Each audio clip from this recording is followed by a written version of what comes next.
विधान परिषदेवरती बिनविरोध निवड झाल्यानंतर विवेक कोल्हे कोपरगावमध्ये परतलेले आहेत आणि आपण दृश्यांमध्ये बघितलं तर कार्यकर्त्यांमध्ये एक वेगळाच उत्साह संचारल्याचं चित्र बघायला मिळते। भैया, काय कार्यकर्त्यांचा जोश बघून काय भावना आहेत?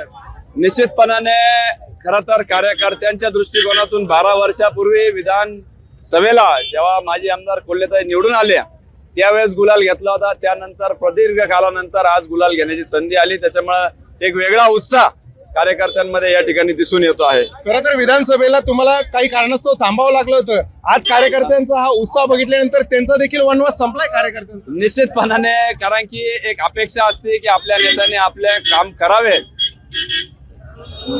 सर्वाधिक लोकनियुक्त सरपंच हे आपल्या विचाराचे आहे, भारतीय जनता पार्टी विचाराचे आहे, परंतु अधिकची ताकद त्यांना मिळत नसल्या कारणास्तव कुठेतरी खंत होती आणि ह्या कालच्या निर्णयामुळे निश्चितपणाने देवाभाऊंनी जो काय सत्तेचा समतोल या ठिकाणी साधलेला आहे त्याच्याने निश्चितपणाने कार्यकर्त्यांना एक नवीन उभारी मिळणार आहे। मात्र या ठिकाणी आपण बघितलं तर राष्ट्रवादीचे देखील विधानसभेचे आमदार आहे, एका मेहनत दोन तलवारी कशा राहतील?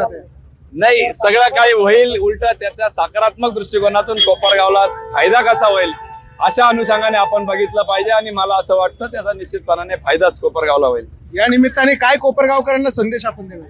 नाही, कोपरगावकरांना एवढाच संदेश देईल की ही जी जबाबदारी तुमच्या सगळ्यांच्या प्रेमामुळे या ठिकाणी दिलेली आहे आणि म्हणून कोपरगाव सहित पक्षाच्या काही इतर देखील तालुके असतील, शहरं असतील किंवा संबंध महाराष्ट्रातील युवा पिढीचे, सहकारातील शेतकऱ्यांचे, कृषीचे प्रश्न सोडवण्याची अपेक्षा आहे, ती निश्चितपणाने मी सोडवल एवढंच कोपरगावकरांना ग्वाही देतो। विवेक कोल्हे कोपरगाव मध्ये आल्यानंतर त्यांचं जल्लोषात स्वागत कार्यकर्त्यांकडून करण्यात आलेलं आहे आणि खऱ्या अर्थाने आता कोपरगावच्या राजकारणाला एक वेगळी कलाटणी मिळालेली आहे। त्यामुळे येणाऱ्या काळामध्ये कोपरगावात आणखी काय काय घडामोडी घडतात हे बघणं महत्वाचं ठरणार आहे। मात्र सध्या तरी विवेक कोल्हे यांचं जोरदार स्वागत कार्यकर्त्यांकडून होताना बघायला मिळते।